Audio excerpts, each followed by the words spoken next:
Hello everyone, this is Hunter at Vapor Honing Technologies. Today we're going to be taking a look at the VH800 FL. This machine is really the start of our industrial lineup, and it has all of the upgraded features to go with that and make your blasting experience more efficient. For example, you do have the precision air regulator. Some of our cabinets have the standard regulator, which is over here on the side, but you can see how this would be a lot easier to see and adjust while you're blasting. It makes it a little bit more convenient for you.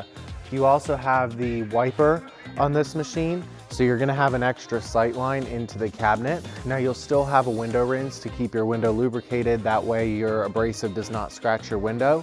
But this is gonna provide you an extra sight line into the cabinet. You have kind of standard features as well, like a foot pedal. This one is set up as a closed loop. You can get this machine as an open or closed loop. Depends really if you have a water source or whichever one works more conveniently for you. I will tell you the closed loop's a little bit more convenient just because it makes everything self-contained. You don't need the water hookup, you don't need a drain source. Looking inside of this cabinet, you have two of the 2-foot LED light bars. So that's gonna provide you with maximum lighting within this cabinet. Right now, we actually do have a pretty exciting sale on this cabinet. Normally this cabinet retails for $6,000, open loop $6,650, closed loop. Right now, it is $1,100 off. So it's $48.99 for open loop and then $55.50 for closed loop. This is a heck of a deal. Take advantage now while it's still happening. Call us at 828-202-5563 with any questions or to place your order today.